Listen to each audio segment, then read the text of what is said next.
presentamos Tiempo de Dios con el pastor Ezequiel Molina Hijo. Una palabra de fe que puede transformar.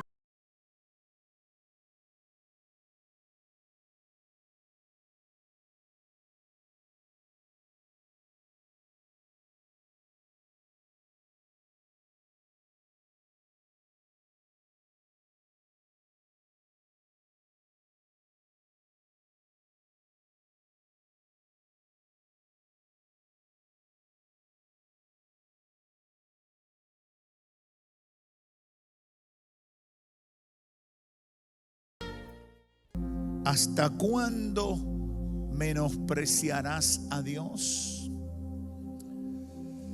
Vamos a leer en Números 14, verso 6. Dice la escritura: y Josué, hijo de Nun, y Caleb, hijo de Jefone, que eran de los que habían reconocido la tierra, rasgaron sus vestidos y hablaron a toda la congregación de los hijos de Israel, diciendo: la tierra por la que pasamos para reconocerla es una tierra buena en gran manera. Si el Señor se agrada de nosotros, nos llevará a esa tierra y nos la dará. Es una tierra que emana leche y miel, solo que no os rebeléis contra el Señor, ni tengáis miedo de la gente de la tierra, pues serán presa nuestra. Su protección le ha sido quitada y el Señor está con nosotros. No le tengáis miedo. Pero toda la congregación dijo que los apedrearan. Entonces la gloria del Señor apareció en la tienda de reunión a todos los hijos de Israel, y el Señor dijo a Moisés: ¿hasta cuándo me menospreciará este pueblo? ¿Y hasta cuándo no creerán en mí, a pesar de todas las señales que he hecho en medio de ellos? Gloria a Dios. Hoy quiero brevemente reflexionar con ustedes sobre lo que pudiéramos llamar la actitud que muchas veces nosotros, los bendecidos por Dios. ¿Cuántos hay bendecidos aquí por Dios? La actitud que muchas veces nosotros, los bendecidos por Dios, asumimos cuando llegan las dificultades a nuestras vidas. Creo, sin temor a equivocarme, que la conducta del pueblo judío en todas sus etapas de su relación con Dios, incluyendo la actual, está como referente para nosotros aprender, y dentro de ellos cada uno de sus personajes, aprender de ellos de cómo debe ser nuestra relación con Dios, de cómo nosotros debemos comportarnos en nuestra relación con Dios, qué Dios espera de nosotros. Y con la ayuda del Espíritu Santo quiero por algunos minutos que pensemos en preguntas como esta: ¿qué tanto puede Dios soportar nuestras ingratitudes? ¿Usted se ha hecho esa pregunta? ¿Qué tanto Dios puede soportar nuestras ingratitudes? Número 2, ¿qué tanto puede ser Dios indiferente a nuestra rebeldía? Cuando yo me declaro en rebeldía, cuando yo me pongo guapito con Dios, cuando yo me molesto porque Dios no ha hecho las cosas como yo tenía previsto que lo hiciera, ¿qué tanto puedo pensar que Dios puede ser indiferente y no reaccionar, no decir nada a lo que yo estoy haciendo con ese tipo de actitud? Y en tercer lugar, hay una tercera pregunta que el Espíritu Santo puso en mi corazón mientras meditaba esta tarde en esto: ¿hasta cuándo puede Dios soportar nuestras malas actitudes? ¿Hasta cuándo el Señor se va a quedar quieto yo haciendo travesuras, reaccionando indebidamente? Creo y tengo la fe de que el Espíritu Santo va a trabajar con mucha gente como lo hizo conmigo al recibir esta palabra, de los que están aquí y de los que están a la distancia. Una gran cantidad de personas de quienes nos escuchan conocen todo el proceso del éxodo del pueblo judío cuando salió de la vida de esclavitud en Egipto hacia la nueva tierra que Dios había prometido para ellos. Fue un proceso de alrededor de 400 años. Y a mí me gusta mucho hablar de los procesos históricos porque nosotros creemos que todo lo que está en la Biblia pasó en un día, en unas horas o en unos minutos. Y hay detalles en la misma escritura que nos permiten conocer mejor el relato que consumimos al leer la palabra de Dios. En el capítulo 13 de Números encontramos que los judíos llegaron al desierto de Parán, a poca distancia de la tierra de Canaán. Y escuche esto. Y el mismo Dios le dice en el capítulo 14, 13, 1 al 2, y el Señor habló a Moisés diciendo: tú mismo envía hombres a fin de que reconozcan la tierra de Canaán que voy a dar a los hijos de Israel. Dice el Señor a quien, a Moisés.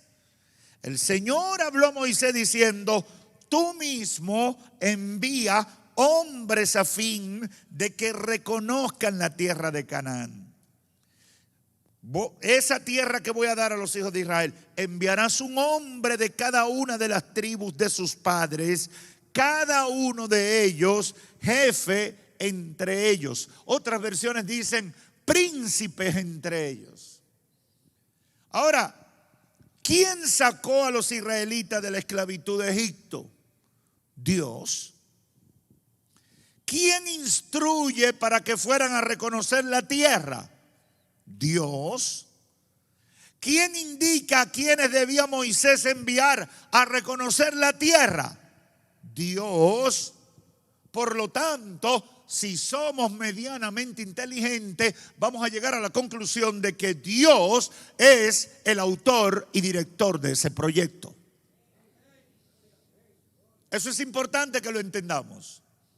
Ahora, ¿dónde aparece el problema? Los 12 comisionados van a explorar la tierra y después de hacerlo por 40 días. No fue un día, no fue solo de noche. La Biblia da el detalle que por 40 días exploraron la tierra y regresaron con opiniones, 2 opiniones diferentes. Un grupo de 10 tenían una opinión negativa del proyecto y 2 tenían una opinión positiva. Usted está viendo la relación. 10 opinaban negativamente del proyecto y 2 tenían una opinión o valoración positiva del proyecto. Es natural que cuando una mayoría tan clara se inclina en contra de un proyecto, lo más natural es que tengan la razón. Lo más natural es que la opinión de ellos sea la que se tome en cuenta. Al menos así pensamos regularmente. Ahora, la realidad es que ese proyecto de la autoría de Dios, comisionado por Dios, respaldado por Dios, no tenía que ser reevaluado. Lo que Dios esperaba era que lo obedecieran. Y yo no quisiera extenderme, pero esa es una de las batallas que nosotros tenemos, que nos perdemos en cuanto al papel que nos toca en nuestra relación con Dios. Mi trabajo es obedecer, no aconsejar a Dios. Mi trabajo es seguir las indicaciones, no formular una idea nueva de cómo se deben hacer las cosas. Y esto que pasó con el pueblo judío nos pasa en muchos escenarios de nuestra vida. Y por eso considero que es importante para nosotros entender que los proyectos de Dios serán exitosos porque Dios está en ellos, no porque nosotros los consideremos positivos. No sé si usted me entendió, pero se lo voy a repetir. Los proyectos de Dios serán exitosos porque Dios está comprometido con ellos, no porque mi valoración los apruebe. Aunque tú digas que eso no va a ser exitoso, si Dios está comprometido con el proyecto, será exitoso por encima de la opinión tuya y de lo que piensen como tú. Esto es importante porque nos perdemos en las ramas. La mayoría de ustedes saben que 10 de esos príncipes le hablaron al pueblo de los inconvenientes que tendrían para conquistar la tierra de Canaán y el fracaso seguro que tendrían si continuaban con ese proyecto. Ahora, yo meditaba sobre esto. Era irracional el pensamiento de los 10 que opinaron negativamente de la conquista. Era irracional. ¿Qué dicen ellos? Ahí hay problema. La tierra es buena, la tierra es productiva, los frutos son frondosos. Es verdad que fluye leche y miel, pero ahí hay unos demonios. Ahí está el diablo, ahí están unos muchachones, unos tajalanes de 7 pies, 8, 9 pies. Los hijos de Anac están ahí y comenzaron a dar una serie de opiniones. Y quizás yo un día de esto siga sobre este pasaje hablando de la forma en que nosotros vemos los escenarios de la vida. Es muy diferente a como Dios la ve. Y por eso nosotros tenemos que decir, como dice el apóstol Pablo, anden en el Espíritu. No anden en la carne, tenemos que andar en el Espíritu. Tenemos que ponernos los lentes espirituales para poder interpretar las cosas de la manera que Dios quiere que nosotros la interpretemos. Donde nosotros vemos problemas, Dios puede ver bendición. Donde nosotros vemos dificultad, Dios ve procesos que nos van a promover a ser hombres y mujeres de fe por encima del promedio. Lo que Dios ve no lo ves tú en tu carne. Tú tienes que andar en el Espíritu para poder entenderlo. Y eso es fundamental para nosotros. ¿Por qué? ¿Era irracional el pensamiento de los 10 que opinaron negativamente de la conquista? No. Ahora, nuestra razón, esa capacidad de analizar las cosas, es buena hasta que choca con la voluntad conocida de Dios para nuestras vidas. Y esto es importante entenderlo. Dios me da la capacidad de razonar y yo razono y digo, debo acostarme temprano para dormir aunque sea 8 horas porque necesito recuperar las fuerzas para mañana. Eso es razonable, eso es comprensible. Eso está muy bien y Dios nos da la razón para eso. No debo comer mondongo a las 10 de la noche. Y el Señor nos da la razón. Y aunque a usted le gusta el mondongo, el cocido, lo gordito y toda esa grasa, el Señor le da la razón para que usted diga, no debo comer eso, porque me va a hacer mal. Y más si ya yo he pasado del ta y del otro ta. Ya llevo 3 ta, rumbo al 4º ta.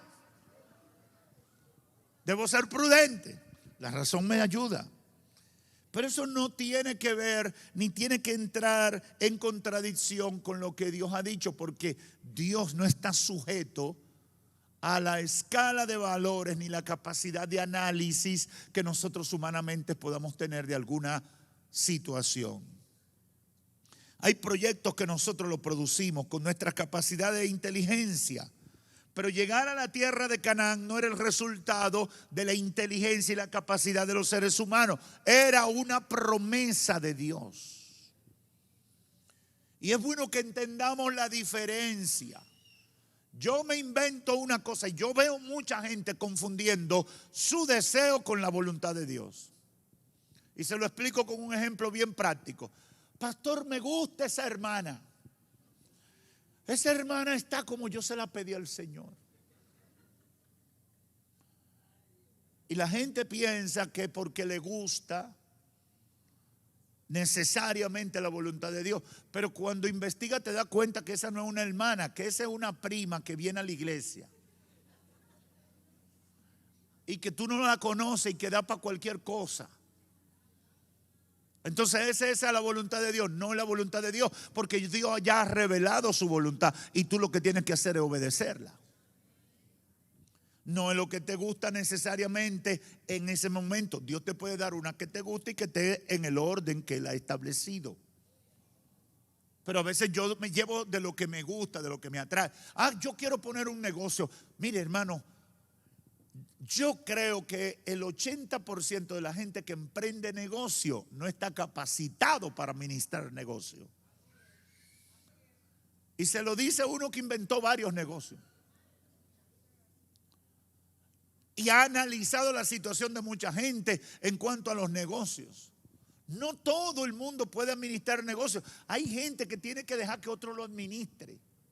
Por su forma de ser, por su falta de disciplina. Porque para tener negocio hay que tener cualidades muy específicas que son las que te van a garantizar el éxito en eso que tú estás haciendo. Por ejemplo, el mano floja, el que suelta los cuartos fácil, no puede tener negocio, lo quiebra. Antes de arrancar, el negocio está quebrado. El que no lleva los numeritos, el que no saca cuenta de cuánto se está ganando. Como conocí el caso de una persona, pastor, estoy vendiendo mucho. Y digo, ¿y cuánto te está ganando? Yo no sé, estoy vendiendo mucho. Digo, ¿pero cuánto te está ganando? Me dice que no sé. Digo, pero ¿y cómo es posible que tú tengas un negocio y tú no tengas idea de lo que está ganando? Porque el que tiene negocio debe saber cuál es el beneficio que está recibiendo. No todo lo que tú vendes quiere decir beneficio. Eso es lo que ingresa. A eso tú tienes que sacarle los costos. Y de ahí tú vas a sacar el beneficio bruto y luego el beneficio neto. Y entonces tú podrás hablar de lo que tú realmente estás recibiendo. A veces tenemos proyectos muy interesantes, humanamente llevados, pero son solamente resultado del esfuerzo humano y no necesariamente del propósito de Dios para con tu vida. Llegar a la tierra de Canaán no era una idea inteligente de Moisés. Llegar a tierra de Canaán no fue un proyecto que nació en el corazón de los príncipes de las diferentes tribus de Israel.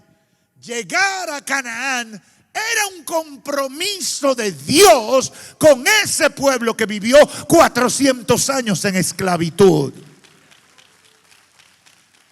Y eso es muy diferente. Y yo he recibido la instrucción del Espíritu Santo que aprendamos a diferenciar lo que es proyecto de Dios y lo que son deseos de nosotros. Lo que es proyecto de Dios y lo que son sueños de nosotros. Lo que es proyecto de Dios y fue lo que yo me soñé porque me harté de mondongo. Lo que es proyecto de Dios y es lo que me dijo fulanito que quería que yo hiciera. Es muy diferente. Muy diferente. La Biblia dice en Número 13:25 en adelante: y volvieron los espías de reconocer la tierra al cabo de 40 días.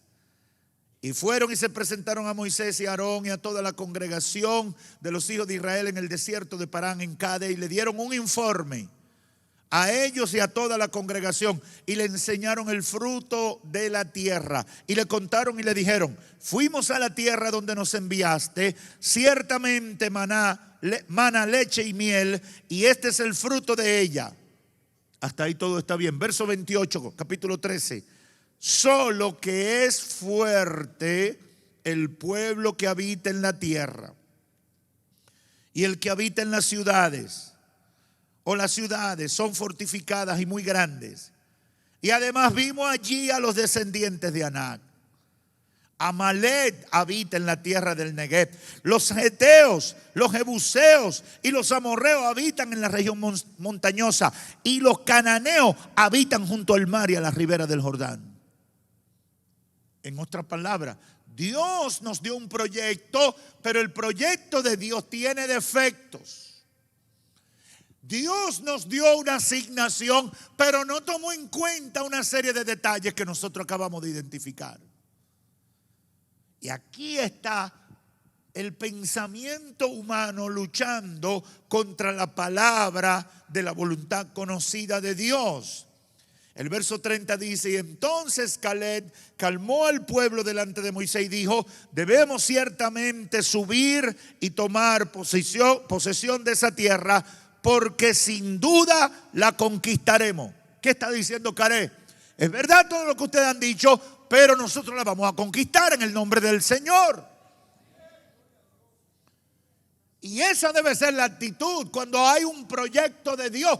Lo vamos a lograr por encima de la cabeza del diablo. Yo no sé si aquí hay gente que entiende lo que estoy diciendo. Dos opiniones contrarias sobre el mismo proyecto, y vino la reacción de las mayorías y lo impusieron, dieron una opinión negativa. Y dice el capítulo 14, verso 1: entonces toda la congregación comenzó y levantó la voz y clamó, y el pueblo lloró aquella noche, porque esa opinión de Dios lo trastornó.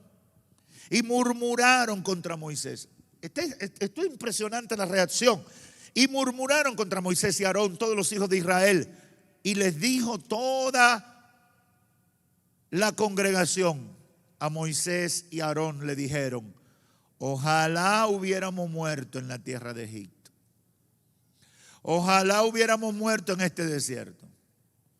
¿Y por qué nos trae el Señor a esta tierra para caer a espada? Nuestras mujeres y nuestros hijos vendrán a ser presa. ¿No hubiera sido mejor que nos volviéramos a Egipto? Y se decían unos a otros: nombremos un jefe y devolvámonos para Egipto. Usted ve la rebelión aquí contra el proyecto de Dios. Usted ve aquí cómo esa opinión negativa caló en la mente y el corazón de toda la nación que estaba allí frente a Moisés y Aarón. Por eso hay que tener mucho cuidado cuando hay gente declarando palabras de derrota alrededor de lo que Dios está haciendo alrededor de tu vida. Tú tienes que subirle los vidrios a los que declaran palabras de derrota. Tú tienes que decirle a los Zambalá, a los Tobías y a los Gesén el árabe: cállate, que yo no tengo nada que hablar contigo. Lo mío es con Dios.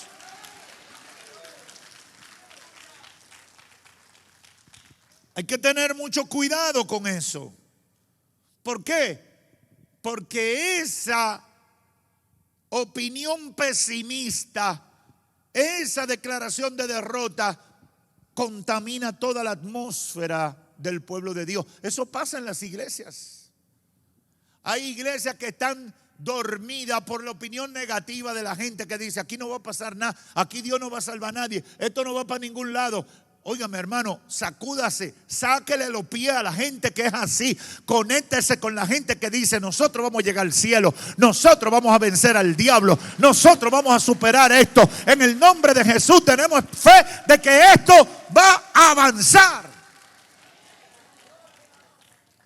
No se junte con gente negativa. No, que tu familia, tu esposo no se va a convertir. El mío no se convirtió y el tuyo tampoco. Mentira tuyo.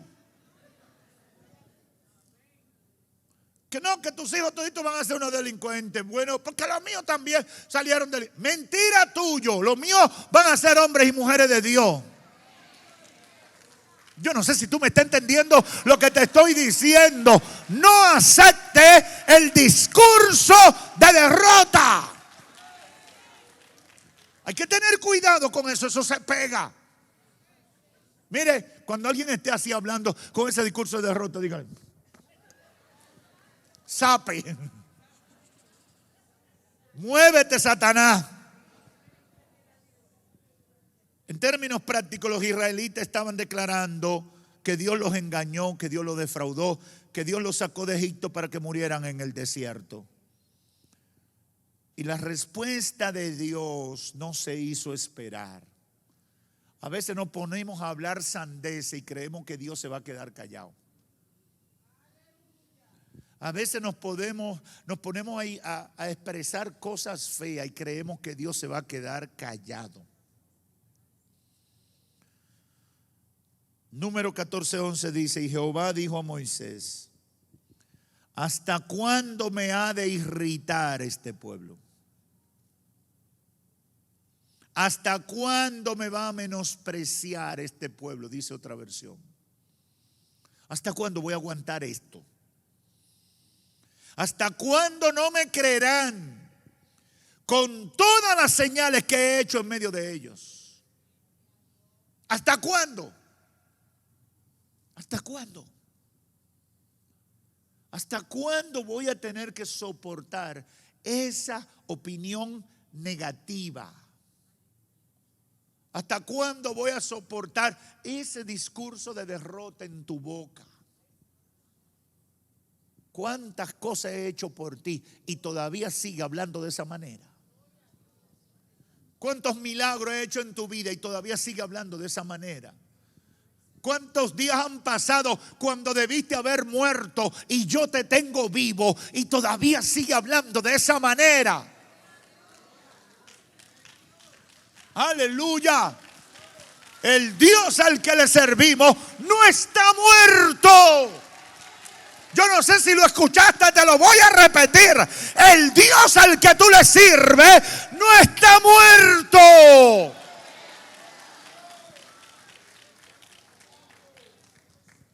¿Hasta cuándo, Moisés? ¿Hasta cuándo me va a irritar este pueblo? ¿Hasta cuándo me va a menospreciar? Dios está expresando su cansancio con la actitud del pueblo de Israel. Ya en 10 ocasiones habían hecho exactamente lo mismo desde que salieron de Egipto. Esta era la vez número 10. Para los que dicen que Dios fue muy duro con el castigo que le dio, ya 10 veces haciéndole el mismo show. 10 veces portándose de la misma manera, ofendiendo su santidad, ridiculizando su bendito nombre. Y esto es bueno que lo entienda la gente que juega con las cosas de Dios y que pone en vergüenza el nombre del Señor con su conducta, con sus actitudes, con todo el tipo de comportamiento. Porque Dios no está muerto. Él está vivo. Dios le dice a Moisés: ya van 10 ocasiones que han hecho lo mismo. Menospreciar es dar un valor inferior al que tiene, a algo o a alguien. Cuando yo menosprecio a alguien, estoy tratándolo con menos valor, con menos interés, con menos importancia que la que tiene. Que la que realmente tiene. Y aquí Dios está siendo menospreciado por el pueblo. Y es la 10ª vez. En primer lugar, Dios le ofrece a Moisés, Dios le da la queja a Moisés y luego le dice que lo deje, que lo va a destruir y va a salir de ellos. Entonces Jehová dijo: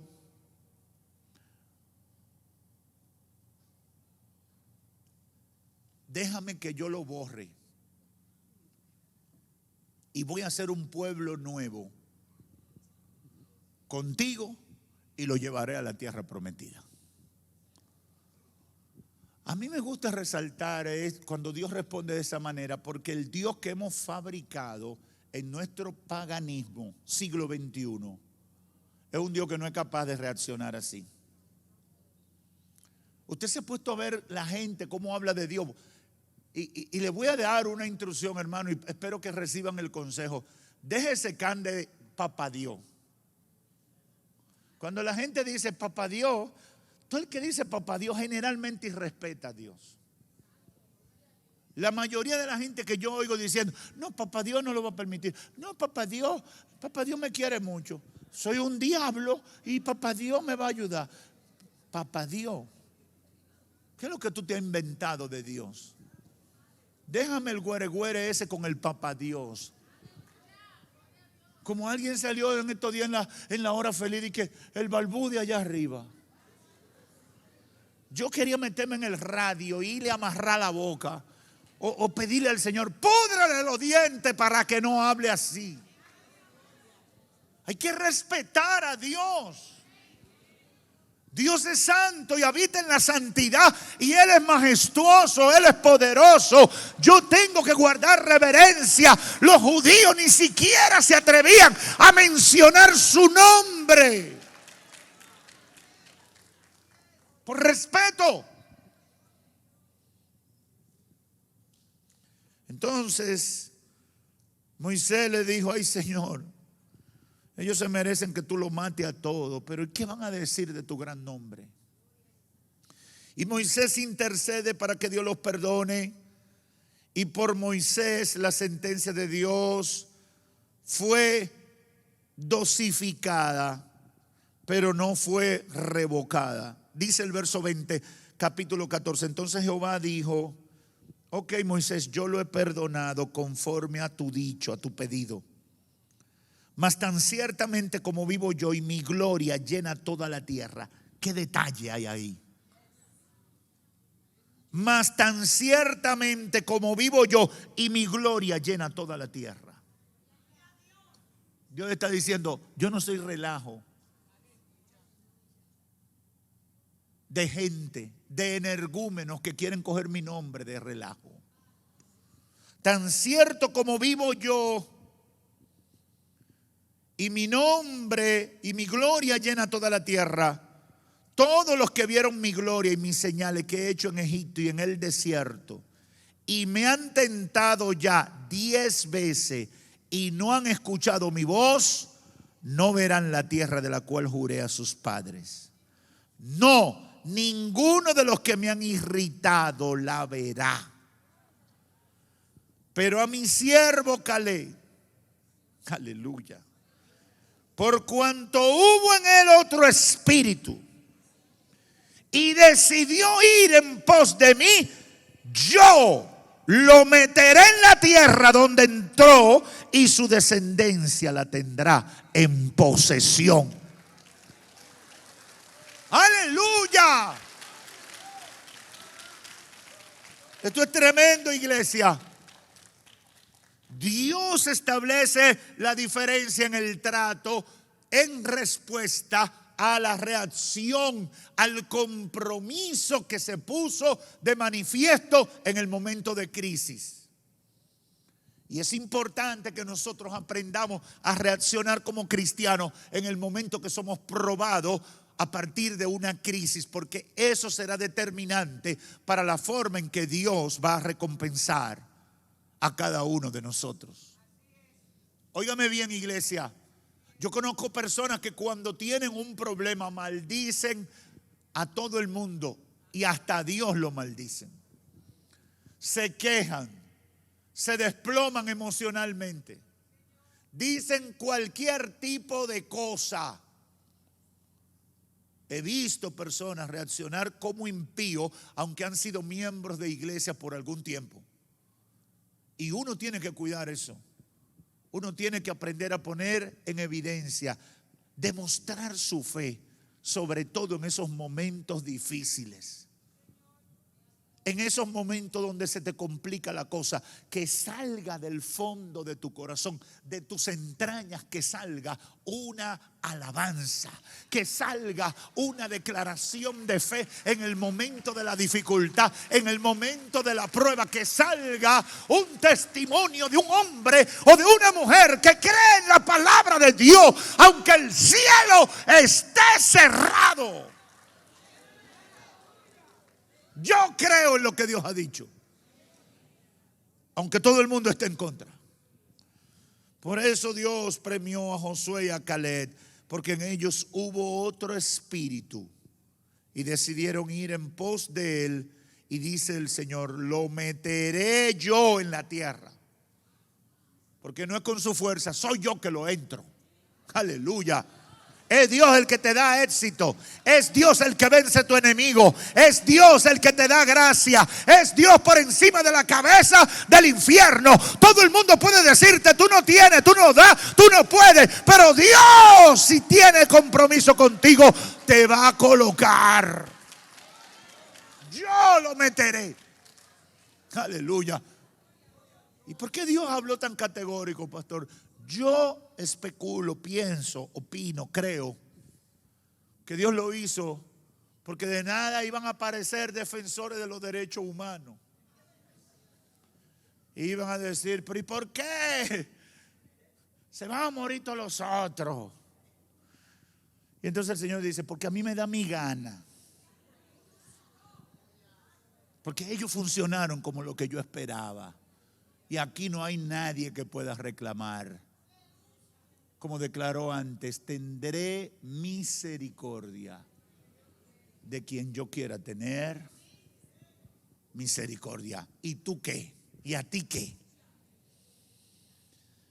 Debo terminar con dos aplicaciones finales sobre todo esto. Número uno, la misericordia de Dios tiene un límite que puede sorprendernos en cualquier momento. Un límite, porque la misericordia es un favor no merecido. La misericordia no es un derecho. Y esto es importante decirlo. No, que hay derecho a la salud. ¿Qué significa eso? Que hay que atenderme aunque yo no tenga un peso. Porque hay derecho a la comida, que a mí hay que buscarme comida aunque yo no trabaje. Y todo ahora es un derecho. Todo ahora gira en ese lenguaje del derecho.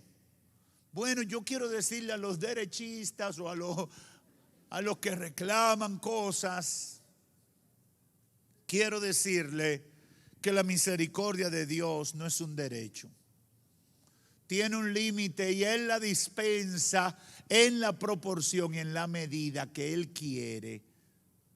Cómo Él quiere, dónde Él quiere, cuántas veces Él quiere. Y te voy a decir, no eres tú el único que tiene problema con esa soberanía de Dios manifestada en la aplicación de su misericordia. A veces yo me he desesperado con alguna gente. Señor, ya córtasela para salir de Él.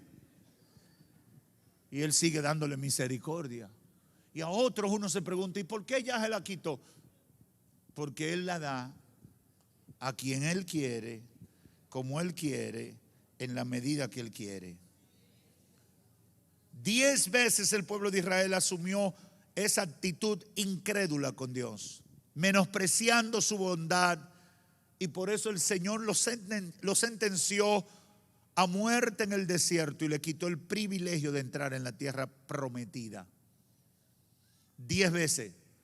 A la 11 lo tumbó. Le dio 10 chances para su rabieta, 10 chances para su malcriadeza, 10 chances poniendo a Dios en vergüenza frente a la gente.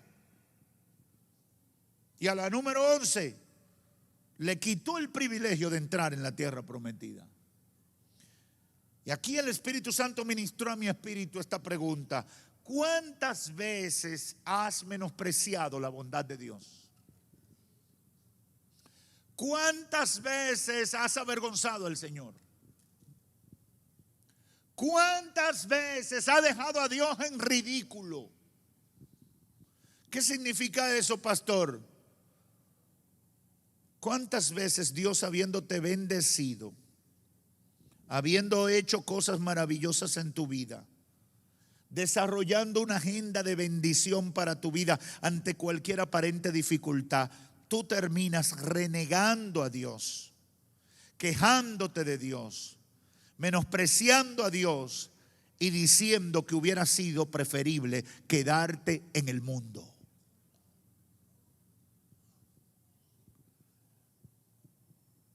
Con la autoridad que me da el Espíritu Santo, yo quiero decirle a todo el que me escucha, no invente con eso. No inventemos con eso. Nos puede sorprender la reacción de Dios. Nos puede sorprender. Es posible que se haya acabado la cuota de misericordia que había para ti. Y por eso uno no debe estar jugando con la misericordia de Dios. Uno tiene que tomar en serio. Si Dios me dio la bendición, tuve el privilegio de que Dios tuvo misericordia de mí, bendito sea, humilladito, tranquilito y portándome bien. Y no inventar otra vez. ¿Por qué? Porque ¿hasta cuándo tendrá Dios misericordia de mí? No hay una cuota definida.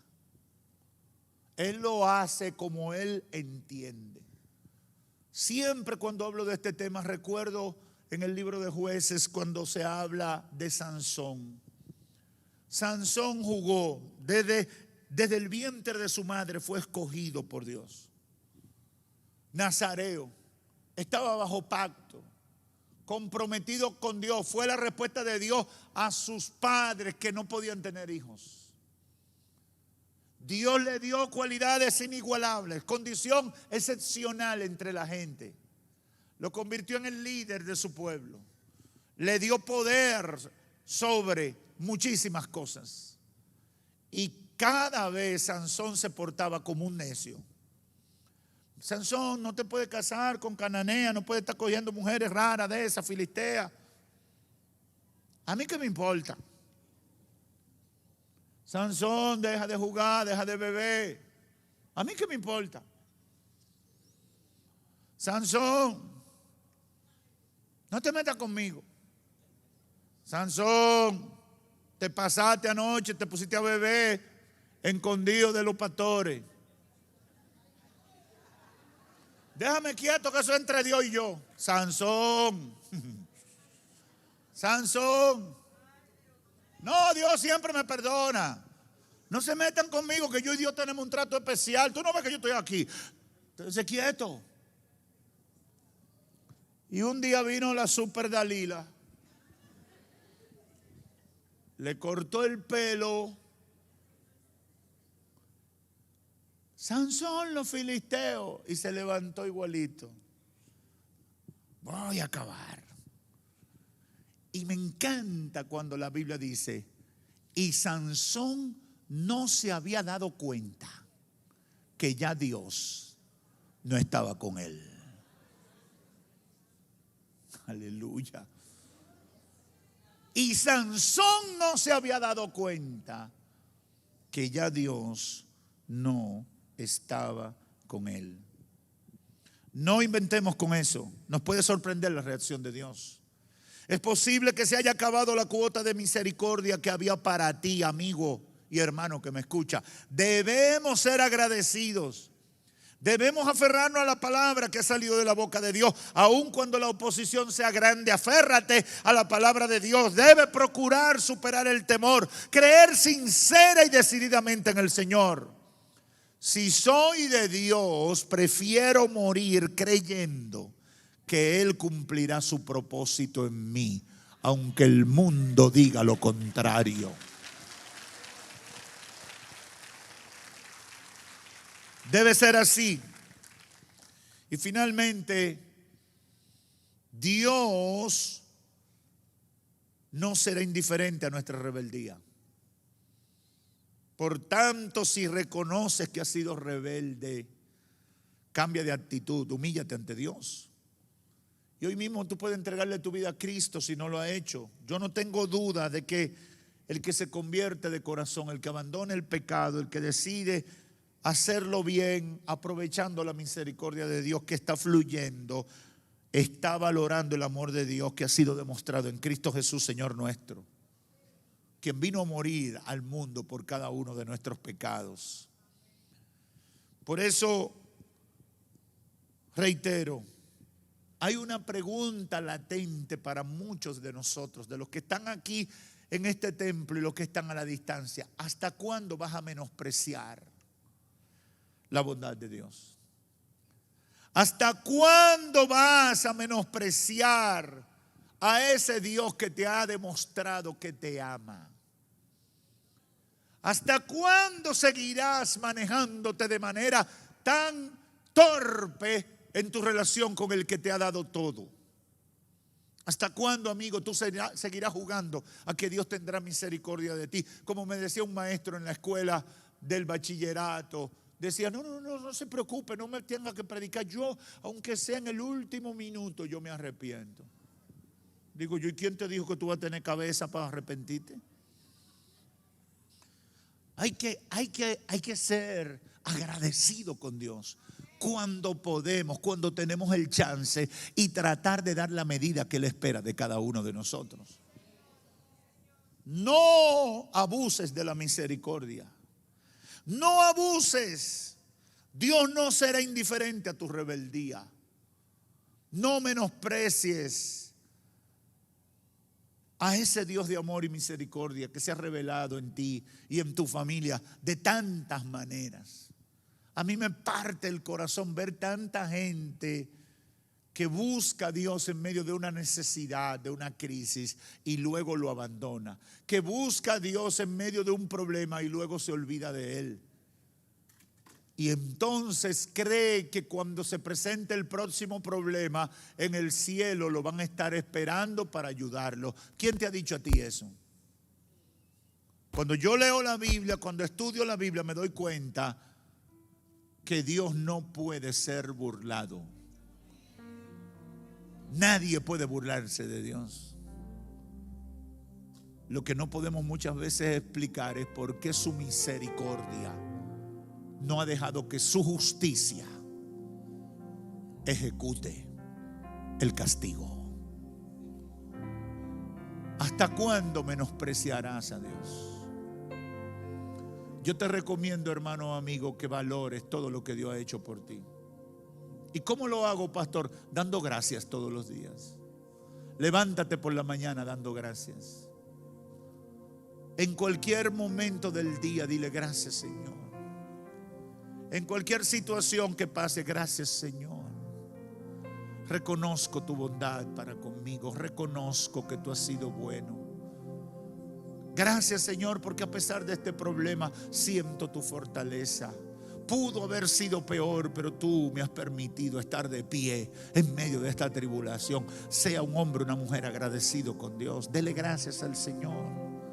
En medio de la tribulación diga, yo sigo confiando en ti, Señor, porque yo dependo de ti. Me pueden ayudar los médicos, me pueden ayudar los amigos, me puede ayudar la familia, pero de quien no puedo despegarme es de ti, porque el que tiene que estar siempre eres tú, Señor.